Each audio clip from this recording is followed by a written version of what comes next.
So, James Hudson is my guest here today on the podcast. And this is going to be quite an interesting one and very pertinent, I think, in terms of timing. We're going to be talking about compassionate leadership. For a lot of people, I think those two words are not necessarily great bedfellows. We are going to explore whether you can be compassionate and a successful leader. And I'm guessing, really, James, what we're going to do here is talk about, leadership in all its broadest senses, not necessarily just senior management in large corporates, but this is about Indeed. leading in life, isn't it? I mean, this kind of reads across into personal life. If you're in a community group, or you've got a special interest that you have, and you've got a team, or at any kind of level and any walk of life, this whole kind of compassionate leadership thing should resonate, shouldn't it? 100%, Neil. And I'm a huge believer that leadership is not a title. In fact, we choose to lead, and any single one of us can lead in any given situation. So, it's within all of us and a responsibility for all of us to take accountability for who we are, for our actions, and to lead in all kinds and all manners of different ways. So I think often we think leadership is just this foreign concept. It's this person up at the top, whereas actually each and every single one of us are leading in different ways every single day of our lives, and it's about how we choose in those moments to be our best versions of ourselves, really, and lead ourselves first and foremost. So yeah, and also, Neil, thank you so much for the invite to the podcast this morning. Really, really great to be here with you. I'm really pleased that you could make it, because I know obviously you have everybody listening to this, you have to understand James's diary is like nothing else. James is a very, very in demand, very, very busy person. So, you're doing work, and you're kind of helping organizations of, various sizes and in lots of different sectors to kind of, I guess, pick their way through this stuff. I mean, it really is a hot topic, isn't it? I mean, I Mm, know a lot of the work that you do is about, and I guess we could call it change management, where you're kind of helping yeah. people see the kind of the before and after, and actually helping them transition from state A to state B, or from situation one to situation two. It feels like this world at the moment is going through change like it's never known before. I mean, in all the years that you've been doing this, I mean, is this almost like the perfect storm for the kind of things that you do? Yeah, I think change and transformation is definitely a huge topic at the moment. I think change is happening all the time, and we're always changing. But I think the speed at which change is required of people has increased massively, particularly with things like the pandemic that's happened. Even before that, if you're UK based, we had things like Brexit. All these kind of things have caused, you could call it a perfect storm. You could also call it a perfect opportunity, because I believe with every single change comes opportunities. So, I think that the rate at which change is happening, the rate at which technology is changing and opening doors for us is immense. And so change and transformation is certainly an exciting place to be right now. But with that change and transformation, my belief is that compassionate leadership becomes even more important, because when people are going through change, we know that change forces people out of their comfort zones. It forces them out of what they currently know. And so what we have to do is create a space where they feel safe, a space where they can trust people and trust that change and trust that process. And so more and more, as people are forced out of their comfort zones to have to deal with new things and new experiences, they need that sort of safe hand, if you like, that arm around their shoulder, that compassionate leadership brings, to say, listen, it's okay, it's going to be all right. Let's just take it one step at a time, and get through this situation. And I often see, again, I've worked in change and transformation all around the globe in huge businesses. Some of these programs are affecting 250,000 members of staff. So they're not small programs that we're dealing with at all. But done well, it's about taking those people on a journey with you. It's about winning their hearts and minds first. It's about encouragement. It's about providing safety. Done badly, change and transformation is, we are doing this to you. get on with it, lump it or leave kind of thing. And so I've seen change and transformation programs be really, really successful. I've also seen them fall flat on their face, where you've got leadership that are trying to force through something without actually, even when that something is fantastic, unless you win someone's hearts and minds, they're not going to come with you. You can be trying to sell them streets paved with gold, but if they're not convinced that that's where they need to go, they ain't going to go. And so it really often people go, oh, well, this is better for them. So, surely they'll want to come along this journey with us. Unless you show them that it's better for them, unless you win them over, no, it's not going to happen. And that comes from compassionate leadership. That comes from really understanding people, understanding them, understanding what it's like for them, and as I say, putting that arm around their shoulder and helping them through that change journey.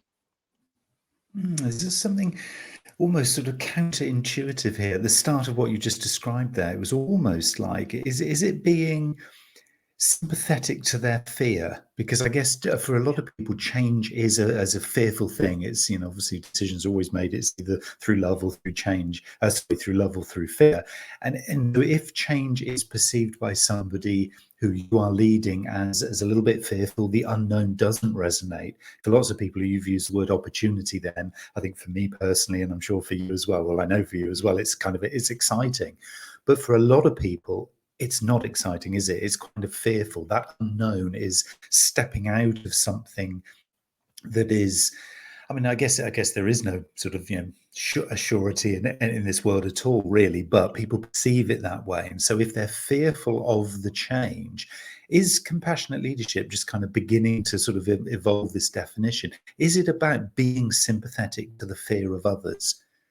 Because if others are fearful, it's kind of, there is that resistance that comes from that, isn't there?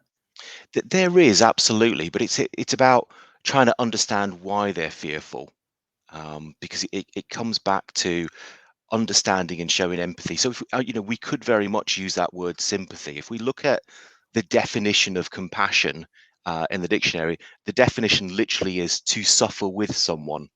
That is what compassion means. And so, if we think about empathy, sympathy, we often talk about them as two conflicting things, but actually there is that link between the two. So empathy is about understanding someone. Sympathy is almost feeling how they feel, trying to imagine how someone feels, put yourself in their shoes, and literally go, actually, whilst I'm not fearful of this change, I can see all the reasons why you might be fearful of this change. So let me help you through those reasons. Let me understand why you feel this fear, and show you the reasons why there is nothing to be fearful of, and helping someone through, rather than just saying, don't be so absurd, just get on with it. Which again, often we think, just get on with it. Come on, what you worried about? But that is the essence of compassionate leadership. It is about that. Actually, even though I don't, fear, or I don't worry, or this isn't a concern of mine, I'm going to make it a concern of mine, because it's affecting my team member, the person I'm working with, my colleague, and I want to help that person. So, as I say, the essence of compassionate leadership is to suffer with someone, to put yourself in their shoes, and to really understand them and understand what's driving that behavior. I know that over the years, you and I both worked in some similar industries. Sort of the particular one where we kind of cut our teeth and grew up was telecoms, wasn't it? And Yeah. I guess in that industry, if you were to use, maybe back in the day, particularly, it could still be prevalent now, but if you were to use the words empathy, sympathy, compassion, it would have been like, guys, get on with the job. What are you, sort of real Yeah. lightweight? Come on. And so there was almost like a big sort of, I guess you could call it autocratic, ego-fueled kind of essence of leadership back in the day. And I'm sure, lots of it, industries and lots of organizations are still like that. Obviously, L&D professionals trying to drag their organizations kicking and screaming into this much more compassionate world. But how do you deal with a leader who is quite resistant to that, because one, they've always known it another way. They've always been, and let's use the word, the boss. Not sure where that one goes, but it was very much an old school style of management. We can't even call it leadership, because you weren't leading anybody. You were basically telling them where to go. I mean, how do you cope with somebody like that? Because that surely is a very, very big journey, isn't it, to move from that kind of egocentric kind of way to something that is, very, very much about the other person, and spending the time and energy to really kind of understand where they're coming from, rather than just tell them. How do you deal with that No, sort of person? I agree with you 100%, Neil, and I agree with you 100% because that was me. So if I go back 26 years ago when I first started in sales, and as you know, I worked in telecoms, cutthroat world, cutthroat, high pressure sales environment. I was that sales manager who would be, right, just do or die. If you don't do it, I'm going to fire you. And I learned the hard way about how not to lead and how not to manage people. Every mistake you could possibly make, I made in my early days as a manager, including things like, telling someone who had an illness that they were lazy and rubbish, and that I was going to fire them. I ended up in every HR guidance meeting, and in trouble so many times, because I was that manager. Um, you know, and I had to come on that journey. And the only way, and again, I guess this comes back to what compassionate leadership is all about. It is that, um, if you want someone to change, you've got to win their hearts and minds. You've got to show them that actually what they're doing is not the right way. And for me, that didn't happen overnight, but it came over time of people saying, "Okay, James, what could you have done? Is there a better way you could have handled that situation? That clearly wasn't the outcome that you wanted to end up with. So what have we learned from this, James? What could we do differently?" And I had to go on that journey myself, and no amount of people telling me, "No, you're wrong, James. That's not how you lead people." And, "Oh, come on, James, what are you doing?" would just build up a resistance in me to say, "No, no, no, no, no, I'm the boss. I'm the one in charge here. I've got to stamp my authority all over this."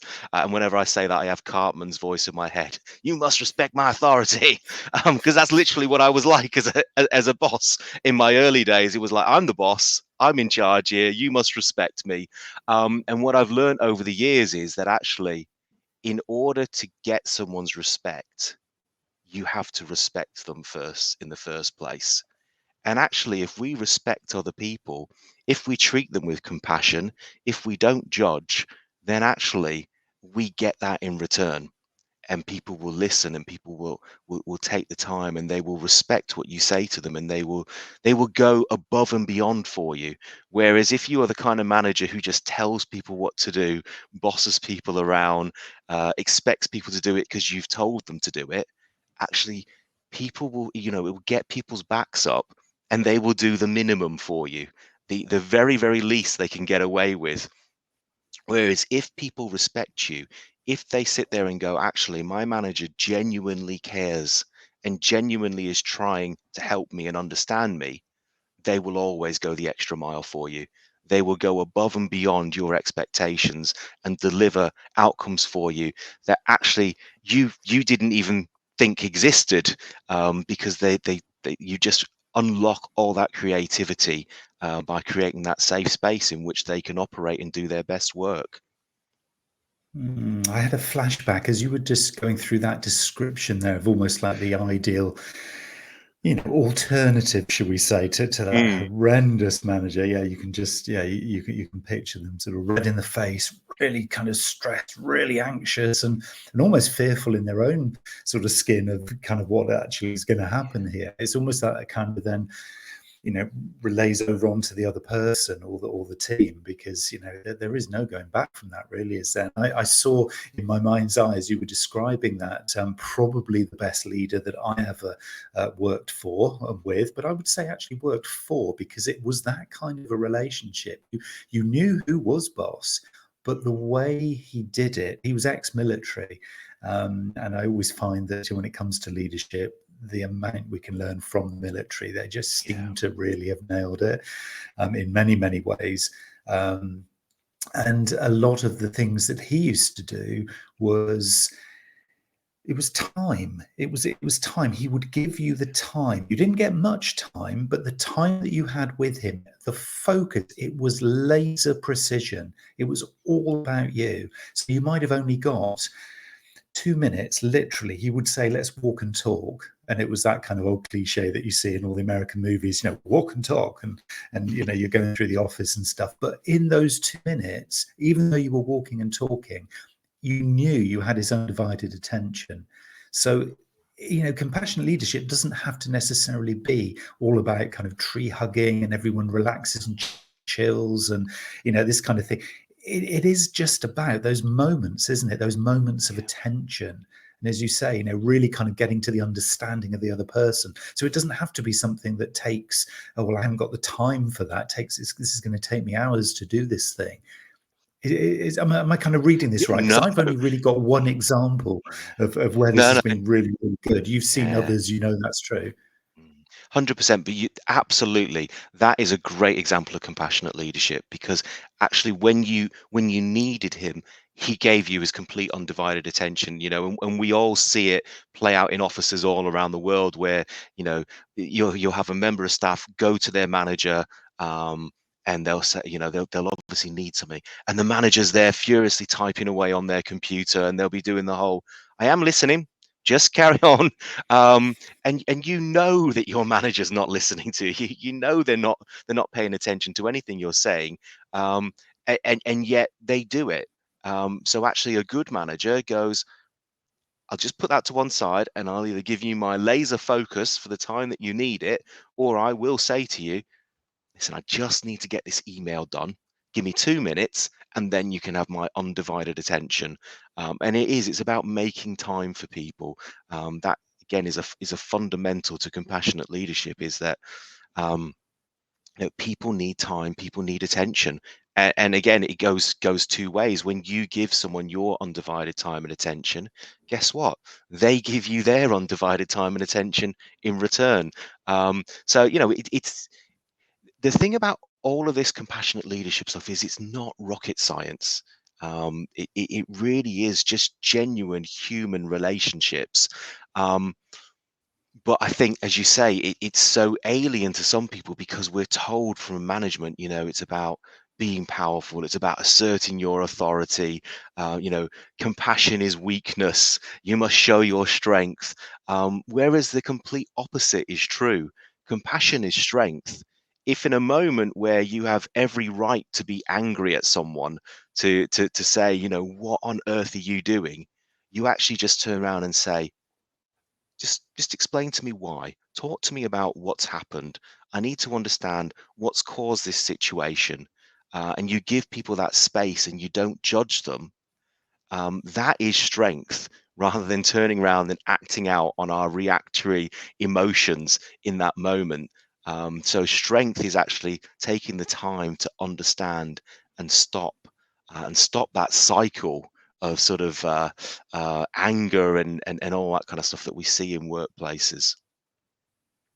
Did you notice what James did there? Did you notice the difference in his tone of voice when he was showing composure? I'm going to use that word composure, because I think that was Okay. quite a profound little moment in this conversation.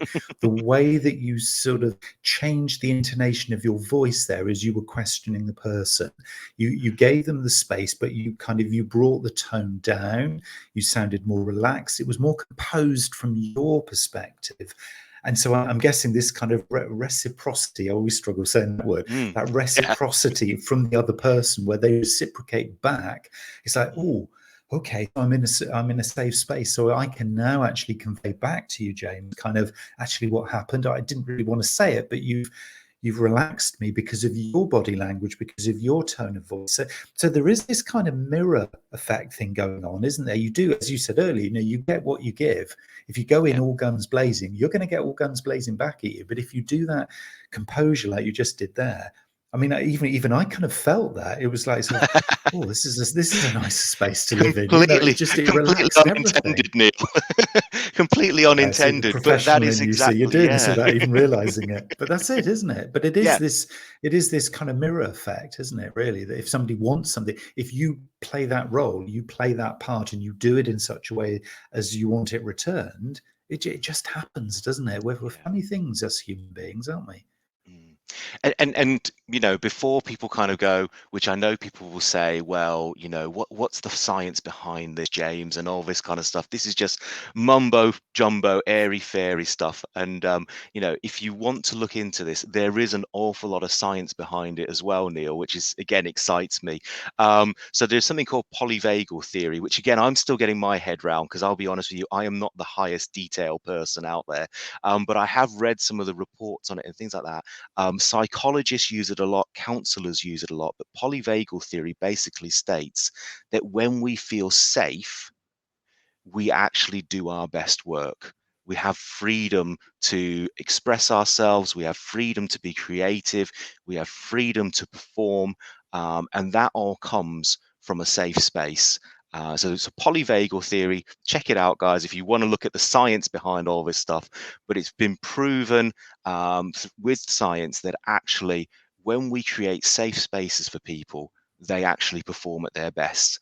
And that's all compassionate leadership is just about actually, how can I make this safe for the individual? How can I make them feel reassured, and make them feel safe? I can't think of a better word to use. Just safe in this space, in order for them to talk about how they're feeling, what's going on, and how to do their best. Now, a moment ago, Neil, we were talking about telecoms, and we both know telecoms from sort of, as I say, mine goes back 26 years ago, in the mid 90s, where it was cutthroat and, sell or die kind of environments and stuff like that. I recently worked on a huge change and transformation program, with another major telecoms company. I won't mention names, but I will say that they are, probably one of the biggest players in the world, a brand that everyone knows in every major country, should I say, rather, around the world.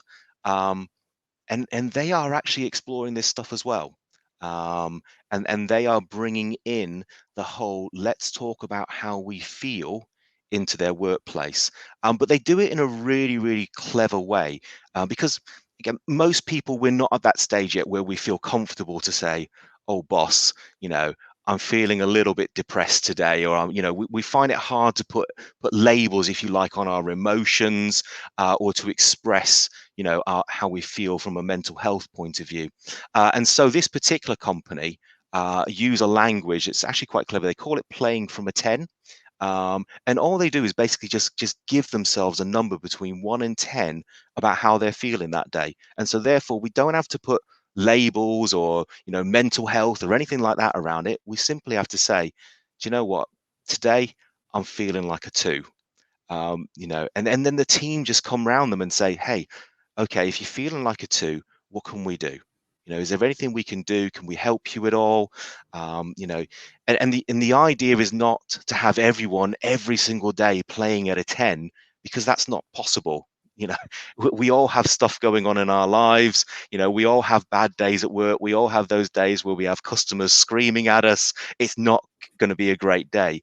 But if I'm feeling like it's a 2, if I can at least get up to a 5 or a 6 by the end of the day, then that's been a successful day. And I'm going to have better conversations, better outcomes that day than if I'd stayed at a 1 or a 2 all day. then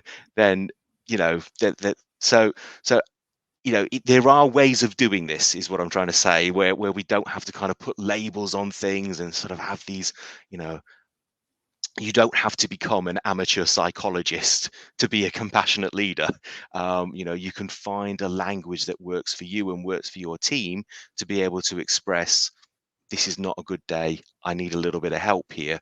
And then we can all come together and go, okay, what can we do? How can we get you a little bit further up that chain so that actually, you're having a better day than you would have done without us helping you out. And as I say, that is in probably the world's biggest telecoms company that is still quite a cutthroat environment, still has to deliver, and yet the senior leadership within that organization are recognizing that actually mental health, well-being, making sure people are playing at their best and the best that they can give on that day is really, really important to the outcomes of the organization and the success of the organization. That's a lovely little technique, isn't it? It's so profoundly simple, but in itself, it's just so easy to translate, isn't it? Nobody can get that wrong. If you know that, 1 is low and 10 is high, I mean, everybody gets that. It's so simple, yet so effective.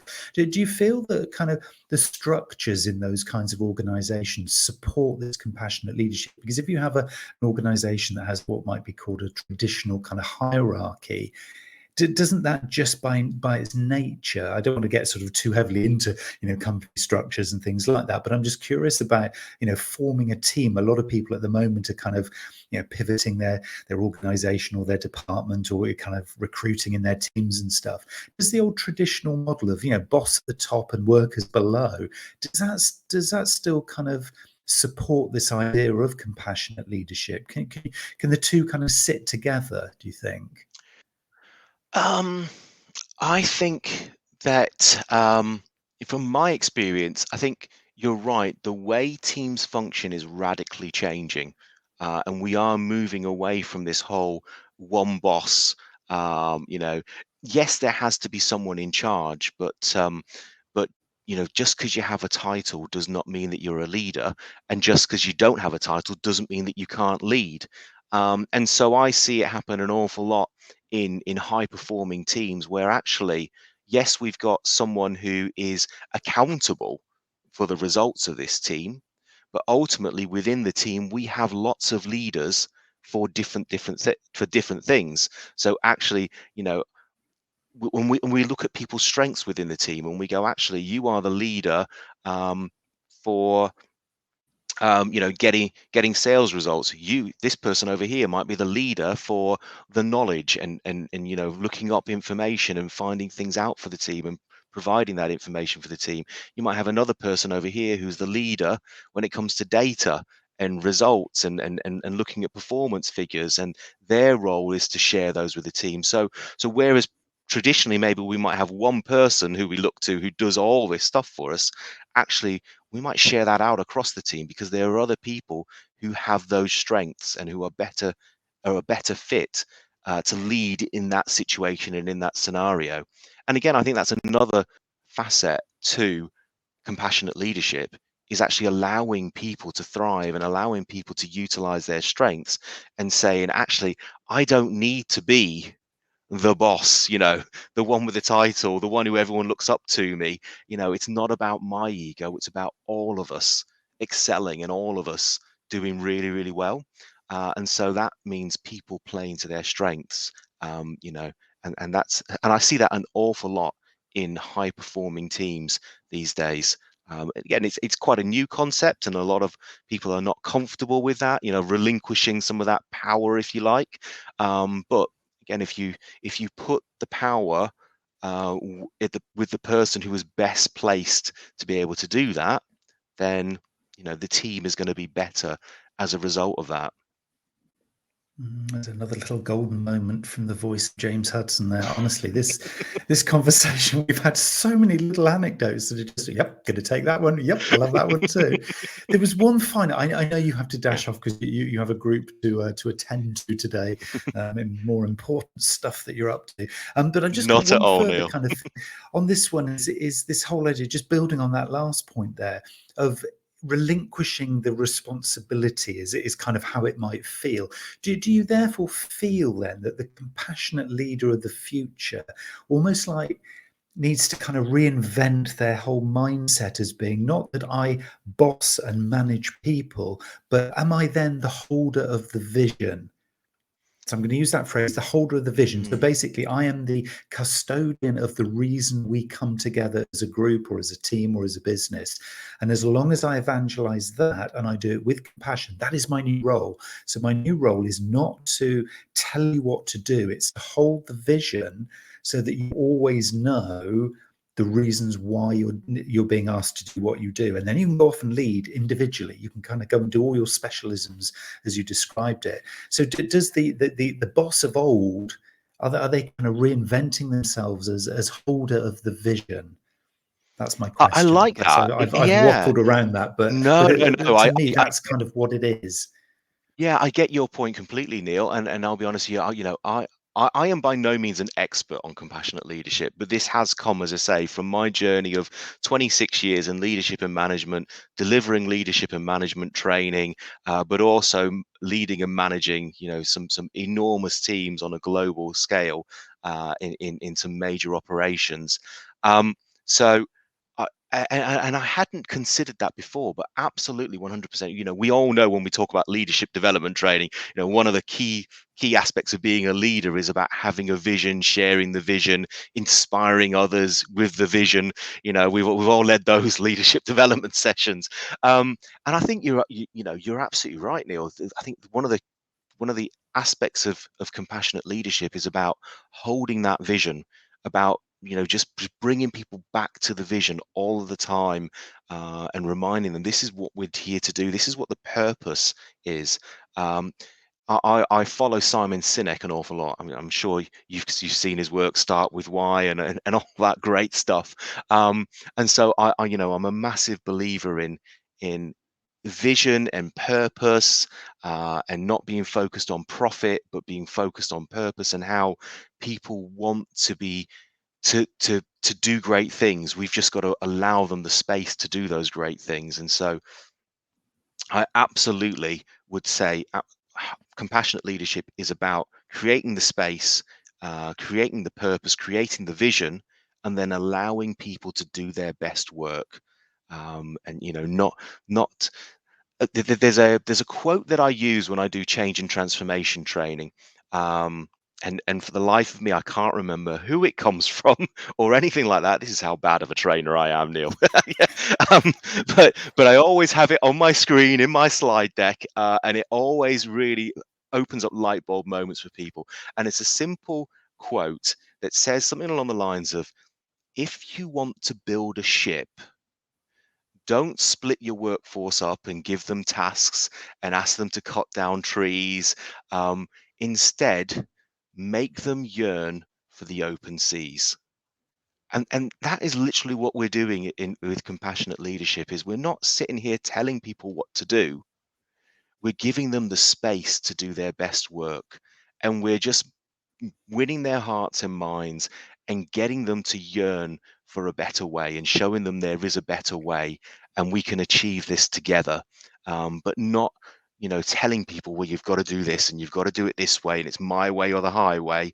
It's, you're free to do this in the way that you see best to do it. I'm going to support you in that and help you to find the best way, and this is where we're all heading. And I think that's quite an accurate description of what I would call compassionate leadership. It's about creating that safe space for your team to thrive. So we've had 30 minutes of compressed top tips from James Hudson there. I don't know how, I think James is going for the record of how many great anecdotes and tips can I get into 30 minutes. I think you've won. I think you are top of the league table now. If we had a league table, we don't. We have lots of different styles of people on this podcast, but that has been absolutely amazing, James. I do want to let you go now, but not before actually two things. One is saying the way that James describes himself is actually very, very modest. James is an awesome trainer, awesome L&D professional, and no matter what he tells you, this is the man you want to come in and change stuff and transform your organization. You're so that's too the first kind, thing. Neil. The second thing is, how do people actually then engage with you? If they believe what I've just said, and it is true, people, how do they get in contact with you? So there are many different ways. One of the ways would be LinkedIn.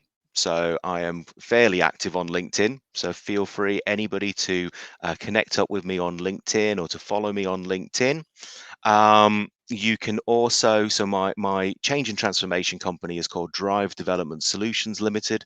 At the moment, we are currently redoing our website, so we don't currently have a web space.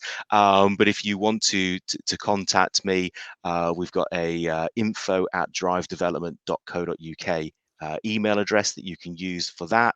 Or, as I say, LinkedIn's probably a better place for that. The other thing, the way you can contact me, is through the L&D Mastermind. So I run a community for learning and development professionals where we talk about all things L&D, change and transformation, leadership development, and all these great topics. And that website is www.ldmastermind.com. And it's the L&D Mastermind. We also have a really active Facebook group if people are on Facebook and they want to join us on there. We've got about 2,500-3,000 L&D professionals on Facebook as well. So yeah, as you say, Neil, busy man, sometimes biting off more than I can chew, but there you go. I think we all do But that it's from all time to good. time. We do. We do. I'm going to let you go, but thank you so much, James. And yeah, just letting us into your very, very hectic schedule. It's been an absolute pleasure, as always. And yeah, hope to catch up again with you very, very soon. No, my pleasure, Neil. Great to speak to you. Great to see you again. And I'll catch you again soon.